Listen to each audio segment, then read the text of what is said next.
جن کی تاریکی سے نکالنے کے لیے محمد مصطفیٰ صلی اللہ علیہ وسلم اپنی بے غرض خدمات پیش کر رہے ہیں۔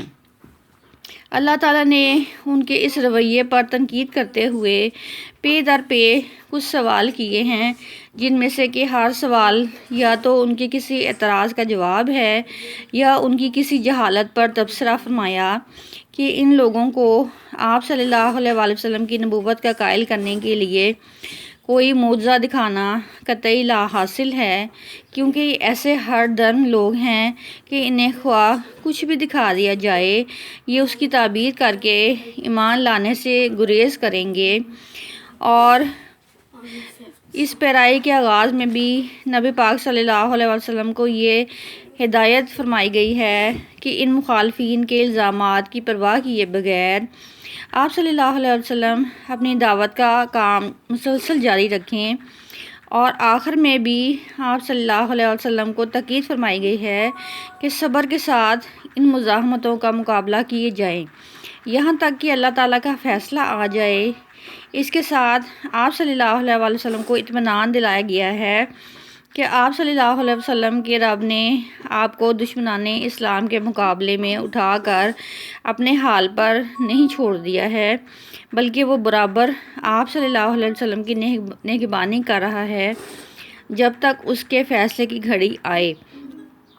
آپ صلی اللہ علیہ وسلم سب کچھ برداشت کرتے رہیں اور اپنے رب کی حمد و تسبیح سے قوت حاصل کریں، اور ایسے حالات میں اللہ تعالیٰ کا کام کرنے کے لیے کافی ہے۔ سورۃ الطور کا خلاصہ اس طرح سے ہے کہ نزول کے اعتبار سے 76 نمبر ہے اور تدوین کے اعتبار سے 52 نمبر ہے۔ اس کی 49 آیتیں ہیں۔ اس میں وادی سینا کا ذکر ہے۔ قسم کھائی ہے اللہ تعالیٰ نے وادی سینا کی، کوہ طور پر ہے کہ حضرت موسیٰ علیہ السلام نے اللہ تعالیٰ پر وہاں سے کلام کیا اور کلیمی کا درجہ موسیٰ علیہ السلام کو ملا۔ یہ مکی صورت ہے، ہجرت مدینہ سے پہلے نازل ہوئی۔ نسبت کی حقیقت کیا ہے؟ الحاق اعظم کا ذکر ہے۔ دنیا میں الحاق کا مطلب ہے ایک دوسرے سے ملنا۔ اس الحاق کی وجہ سے اللہ تعالیٰ آخرت میں عظیم الشان مقام عطا فرمائیں گے۔ اولاد کی اپنے ماں باپ کے ساتھ نسبت، جس کے ماں باپ وقت کے ولی ہیں اور اللہ تعالیٰ کے بہت قریب ہیں، اگر وہ نجات پا گئے تو جو ان کی اولادیں ہیں اگر وہ ایمان پر قائم رہیں گی اور بوقت موت ان کو کلمہ پڑھنا نصیب ہو جائے گا تو اللہ تعالیٰ ان کو ان کے والدین کے ساتھ جو کہ مرحومین ہیں اور آخرت میں اعلیٰ مقام پر ہیں تو اللہ تعالیٰ اولاد کا اپنے والدین کے ساتھ الحاق فرما دیں گے۔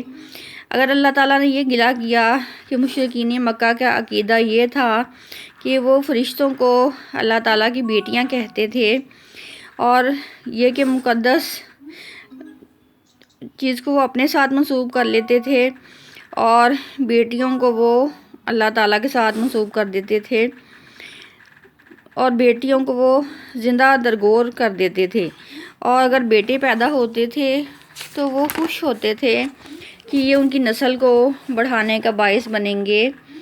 اور اللہ تعالیٰ نے سورۃ الطور میں یہ شکوہ کیا ہے کہ تم اچھی چیزوں کو اپنے ساتھ منسوب کر لیتے ہو اور بری چیزوں کو اللہ تعالیٰ کے ساتھ منسوب کر دیتے ہو۔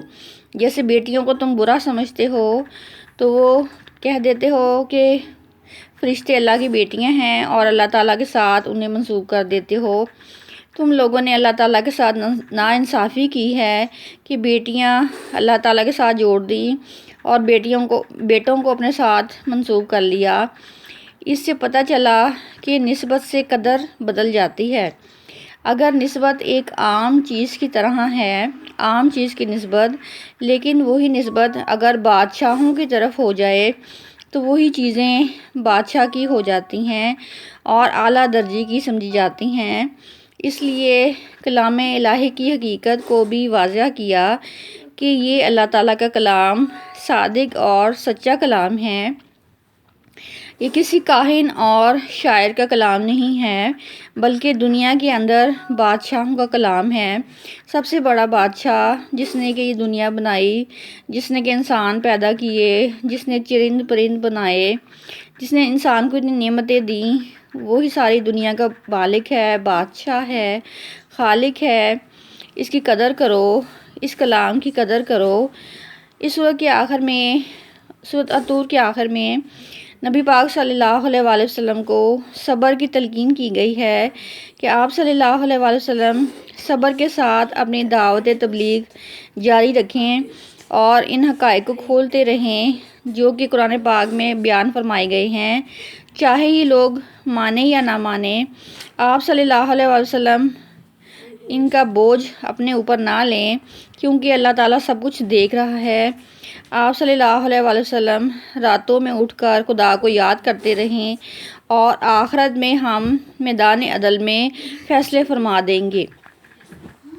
سورت الطور کو پڑھنے کے کچھ فوائد ہیں کہ اگر کوئی شخص مرض جذام یا کوڑ میں مبتلا ہو، اس کو چاہیے کہ شب جمعرات میں جس قدر ہو سکے اس سورہ مبارکہ کو پڑھے۔ اللہ تعالیٰ انشاءاللہ اس کو صحت عطا فرما دیں گے۔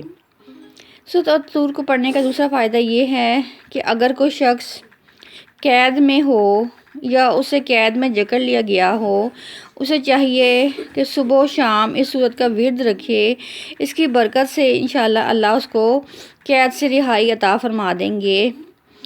سورۃ الطور کو پڑھنے کا ایک فائدہ یہ ہے کہ جو شخص سفر میں ہو، ہر طرح سے امن میں رہنا چاہتا ہو تو اسے پانی پر دم کر کے پیے، اور اگر کوئی شخص باوضو روزانہ سورۃ الطور کو 3 مرتبہ پڑھ لیا کرے تو کوڑ کے مرض سے محفوظ رہے گا، اور اس بیماری کے آثار اگر شروع ہو چکے ہوں تو جلد ہی اس بیماری سے نجات حاصل ہو جائے گی۔